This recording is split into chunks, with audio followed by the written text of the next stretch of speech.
La Lune garde un secret depuis 57 ans. Et il y a 9 nuits, 4 êtres humains ont survolé la zone en plein milieu.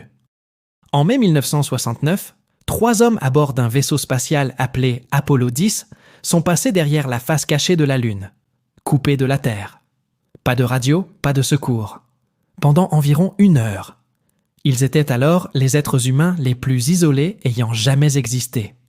Et dans ce silence, un son commença à filtrer à travers leur casque. Un sifflement ascendant, une tonalité presque musicale, provenant d'un endroit où, selon les lois de la physique, rien n'aurait dû être audible. Ils ne l'ont pas signalé à leur retour à la maison. Ils l'ont enterré pendant des décennies. Et le 6 avril de cette année, l'équipage d'Artemis II a survolé exactement la même portion de ciel.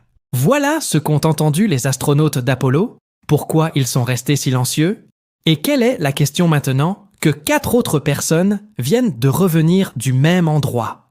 Pour comprendre pourquoi cela est important, il faut comprendre à quel point la face cachée de la Lune est étrange. La plupart des gens l'appellent encore le côté obscur. Mais c'est faux. Elle reçoit la lumière du soleil, tout comme le côté visible. Ce qu'elle ne comprend pas, c'est nous. Elle ne capte pas notre radio. Il ne capte pas nos voix. La Lune elle-même constitue un mur de roches solides entre cet hémisphère et tous les émetteurs sur Terre. Un bouclier naturel d'environ 3474 km d'épaisseur. Dès qu'un vaisseau spatial se glisse derrière lui, toutes les fréquences jamais émises par l'humanité disparaissent tout simplement. Télévision, radar militaire, réseau cellulaire, le bourdonnement de fond d'une civilisation qui ne cesse de parler. Tout a disparu. C'est l'endroit le plus paisible où un être humain ait jamais voyagé. Et le silence, comme l'a appris Apollo 10, n'est pas synonyme de vide. Apollo 10 était une répétition générale. 2 mois avant que Neil Armstrong ne pose le pied sur la surface lunaire, la NASA a envoyé Thomas Stafford, John Young et Eugene Cernan pour accomplir tout ce que la mission d'alunissage impliquerait, à l'exception de l'alunissage lui-même. Voler jusqu'à la Lune, se mettre en orbite, désamarrer le module lunaire, le déposer à environ 15 km de la surface, puis remonter, se réamarrer et rentrer sur Terre. Cela devait être l'étape de routine d'une séquence historique. Ce n'était pas le cas. Lorsque le vaisseau spatial est passé derrière la Lune et a perdu le contact avec Houston, les enregistreurs de bord ont continué à fonctionner. Stafford et Cernan se trouvaient à l'intérieur du module lunaire, qu'ils avaient surnommé Snoopy. Young était seul dans le module de commande, Charlie Brown. Et à un moment donné, pendant cette coupure radio, un son a commencé à être diffusé dans leur casque. Pas un clic, pas un craquement, pas le bruit ambiant que les astronautes avaient été entraînés à ignorer. Un sifflement oscillant, montant et descendant. L'un des hommes décrit la musique sur l'enregistrement comme suit. « Ouais, ça ressemble à de la musique de l'espace, vous savez. Musique de type spatial. On peut entendre l'incrédulité dans leur voix. On les entend se demander entre eux s'ils sont en train d'entendre quelque chose. À un moment donné, l'un d'eux dit « Devrions-nous leur en parler ?» L'autre hésite. Personne ne nous croira. Ils affirment qu'ils ne leur en ont pas parlé. Ni dans le compte-rendu, ni dans le rapport de mission officiel. Les transcriptions ont finalement été déclassifiées en 1973 et les enregistrements audio ont été transférés sur les serveurs de la NASA en 2012. Mais presque personne ne l'a remarqué. Ce n'est qu'en 2016, lorsque la chaîne Science Channel a consacré un épisode documentaire à cet enregistrement, que l'histoire a été portée à la connaissance du public pour la première fois. Lorsque l'information a finalement fuité, on a posé aux astronautes la question qui s'imposait. Pourquoi ce silence ? Pourquoi cacher quelque chose d'aussi étrange pendant si longtemps ? La réponse vous dit tout sur ce que signifiait réellement être astronaute en 1969. Ils avaient peur d'être punis. La NASA avait pour politique permanente que tout astronaute signalant une hallucination, une perception inexpliquée ou tout signe de stress psychologique pouvait être retiré définitivement du service actif. 10 ans de formation pourraient se résumer à une simple rencontre avec un médecin de l'air. Une mission auparavant, l'astronaute d'Apollo 9, Rusty Schweickart, avait admis avoir souffert d'un grave mal de l'espace en orbite. Et il avait payé cette honnêteté au prix de sa carrière dans le domaine spatial.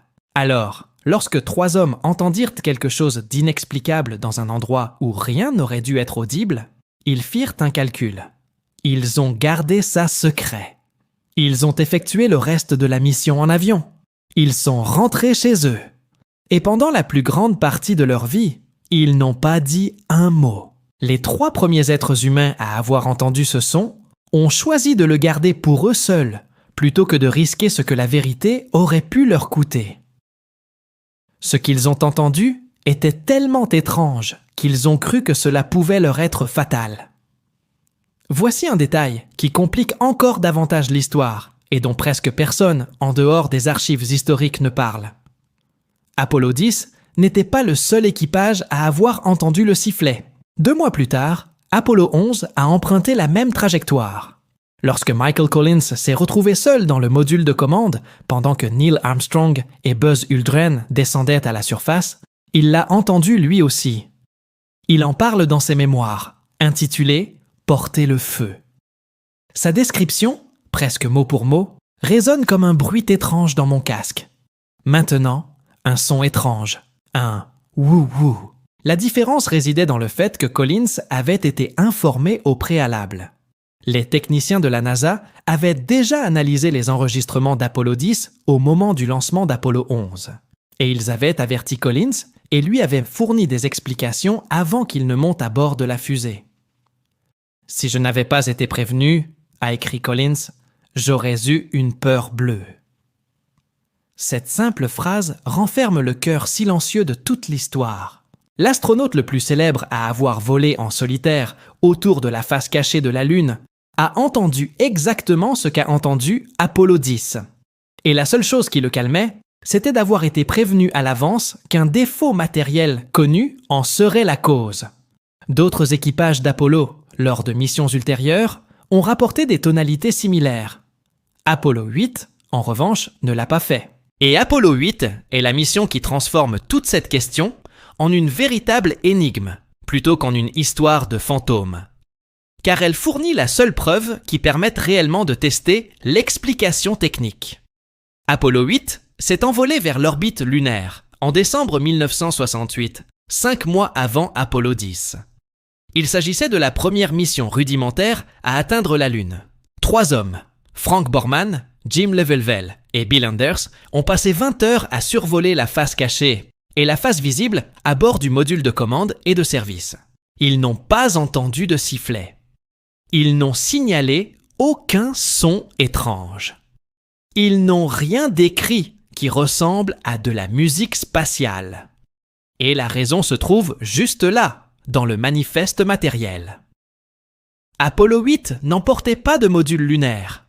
Il s'agissait d'un module de commande et de service uniquement, doté d'un seul système radio VHF et non de 2.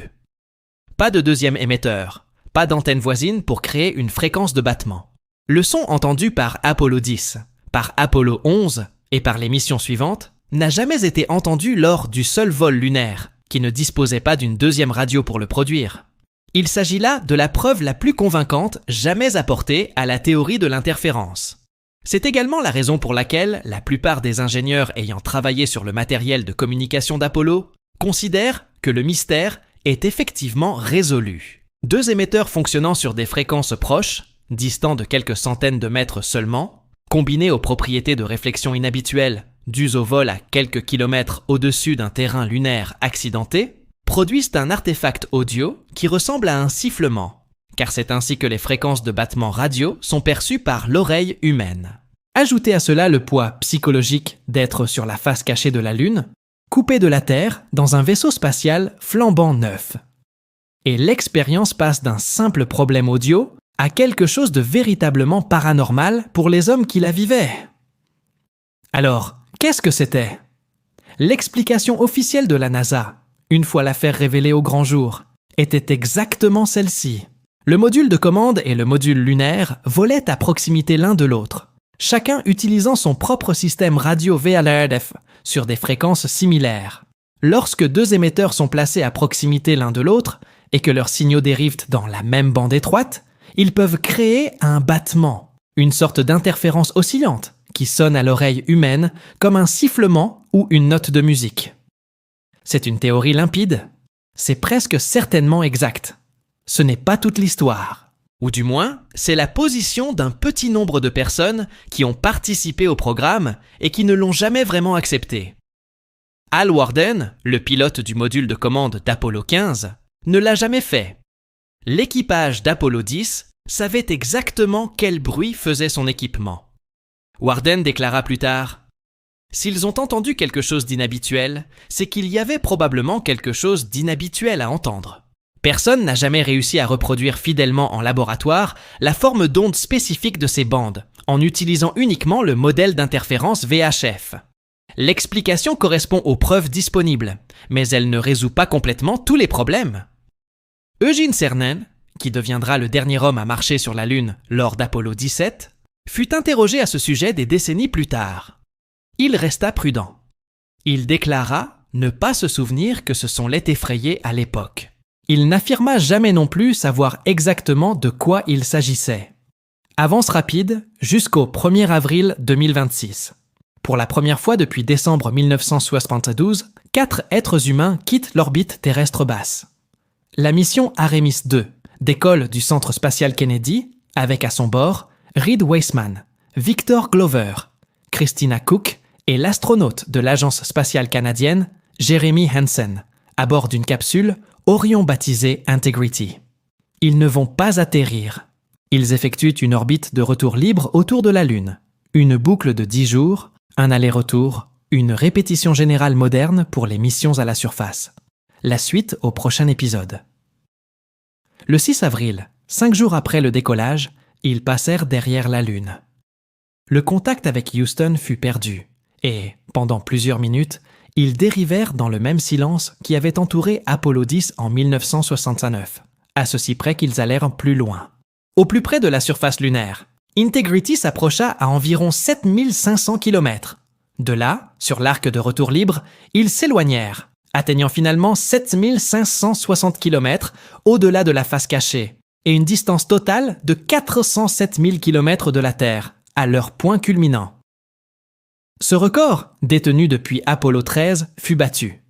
Wiseman, Glover, Cook et Hansen devinrent ainsi les 4 personnes ayant jamais été aussi loin de la Terre. Plus de minutes de silence que n'importe quel autre équipage Apollo. Une distance inouïe entre eux et toute voix humaine sur la planète. Si quelque chose d'inhabituel existait dans cette région, ils disposaient d'une fenêtre de temps plus longue et plus silencieuse que quiconque auparavant pour l'entendre. Ce qu'ils ont vu durant cette fenêtre, nous le savons déjà. Lors de leur passage au plus près de la Lune, le Soleil disparut derrière elle, produisant une luminosité totale de 10 000 mètres. Une éclipse solaire qui dura près d'1 heure. La face cachée de la Lune, déjà obscure, s'assombrit encore davantage. Et pour la première fois dans l'histoire des vols spatiaux habités, les astronautes purent contempler la surface plongée dans l'obscurité quasi totale. C'est alors qu'ils commencèrent à apercevoir des éclairs, petits, blancs à blanc bleuté, d'1 milliseconde chacun, comme les décrira plus tard Wiseman, à peu près aussi longs que l'ouverture et la fermeture d'un obturateur d'appareil photo, de brefs points lumineux, selon les mots de Jeremy Hansen, dispersés sur le majestueux astre obscur sous leurs yeux. Des micrométéorites s'écrasant à la surface à des dizaines de kilomètres par seconde, se vaporisant à l'impact, produisant de brèves et brillantes impulsions qu'aucune caméra spatiale ne put capturer. L'équipage en compta au moins 6. De retour à Houston, lorsque les descriptions parvinrent à destination, Kelsey Young, responsable scientifique de la mission Luna, raconta que des cris de joie s'étaient élevés de l'équipe scientifique. Personne ne s'attendait à que l'équipage envoie. « Ils en ont vu 6, c'est ce que l'équipage d'Artemis 2 a déclaré publiquement. Ils ont observé dans le silence.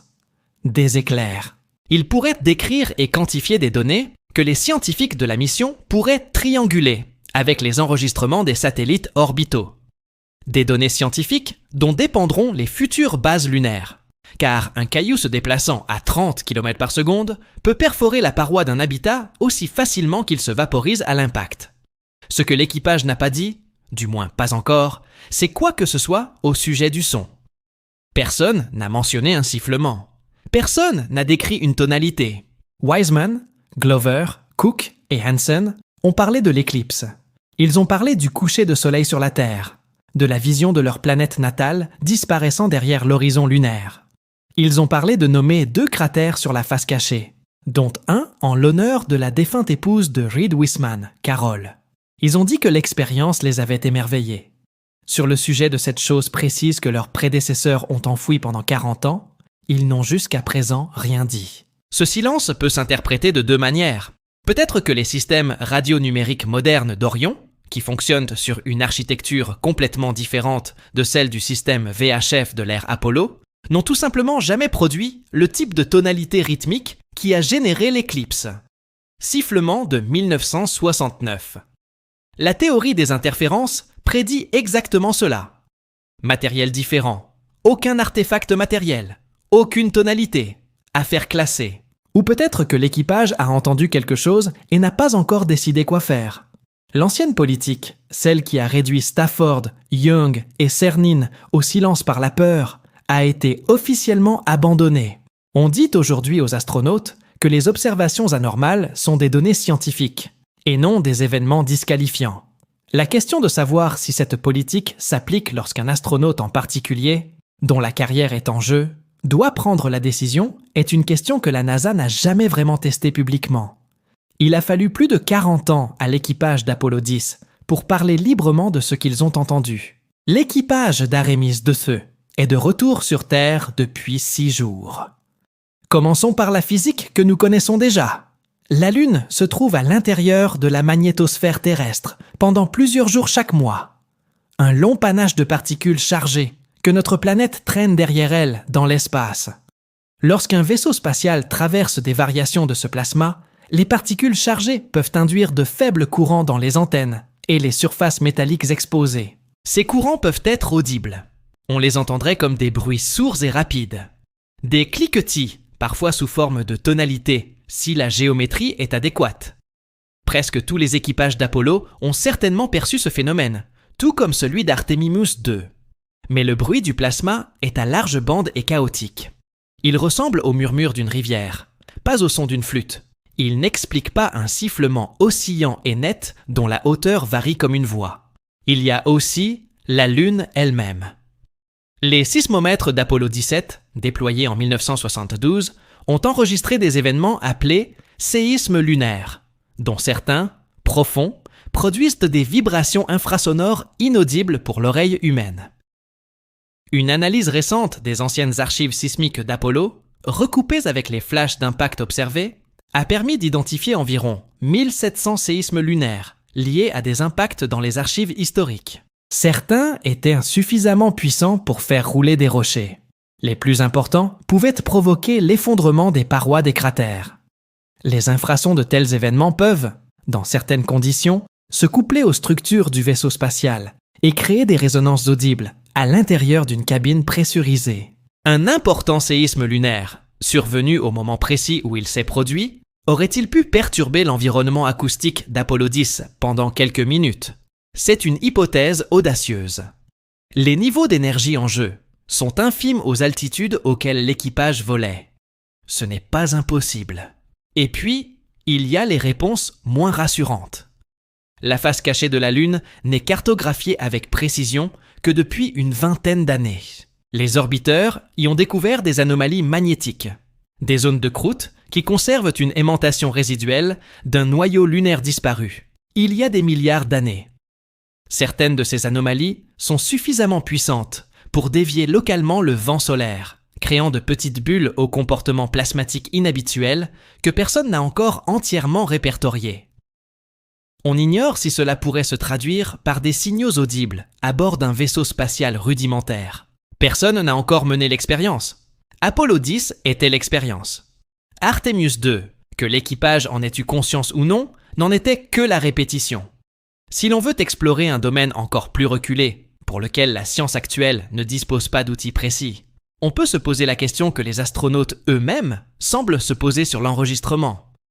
Et si le son ne provenait pas de leur équipement? Non pas au sens où quiconque pense sérieusement que des voix proviennent de l'intérieur de la Lune, mais au sens où ce sont des phénomènes électromagnétiques à des fréquences que l'oreille humaine perçoit rarement, et la plupart restent encore à cataloguer.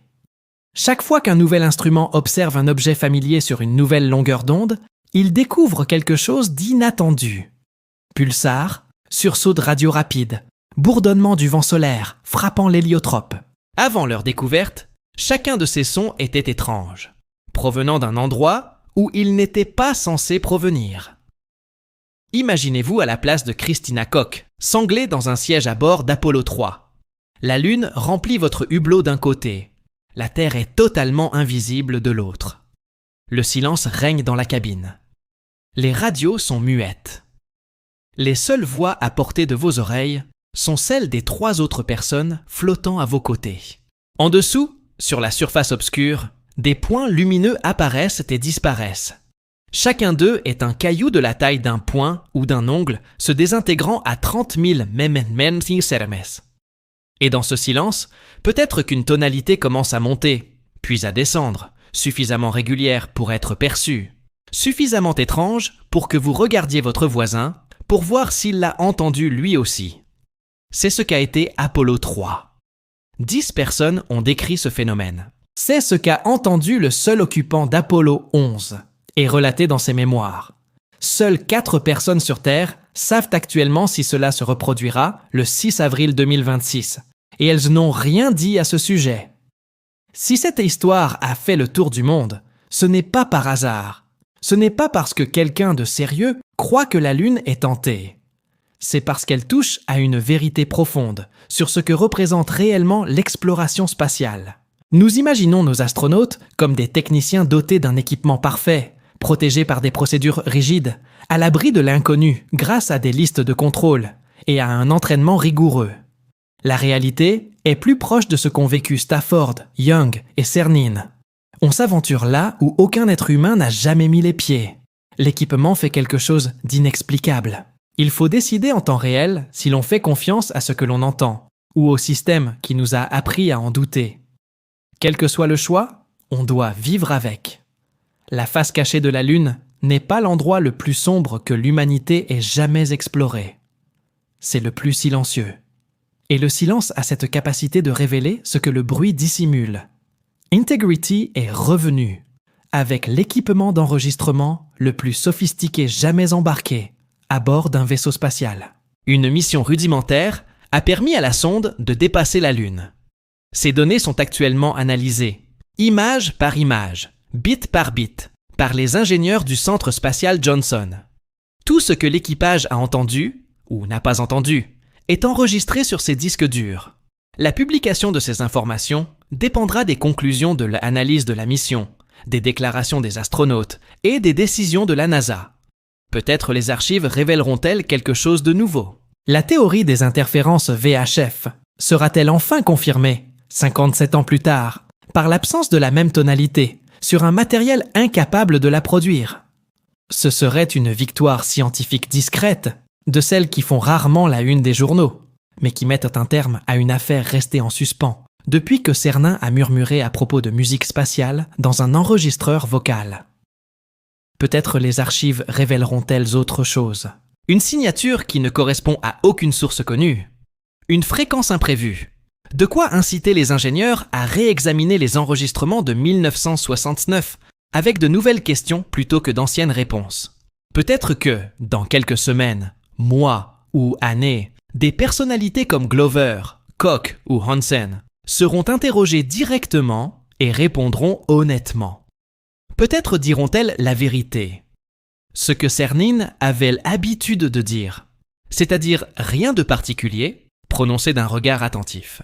Nous avons construit un récit il y a des décennies sur ce que signifie aller sur la Lune. Triomphe, technologie, maîtrise, drapeau et empreinte. Ce récit a toujours eu une contre-histoire plus discrète en arrière-plan, une histoire que les astronautes eux-mêmes ont pour la plupart refusé de raconter. Ils ne visitaient pas simplement un rocher inerte.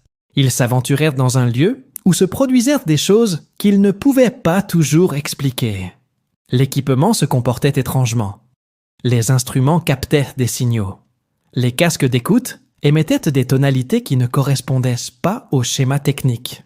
Des micrométéorites perçaient de brefs trous lumineux dans l'obscurité en dessous d'eux.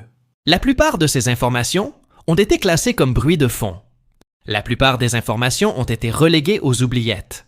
Certaines ont été transmises d'équipage en équipage, comme des avertissements chuchotés d'un voyageur lunaire à l'autre, comme on l'a dit à Michael Collins avant son départ. Aujourd'hui, pour la première fois en plus d'un demi-siècle, 4 humains viennent de revenir de cette même période de silence, avec des microphones plus performants que tous les équipages précédents.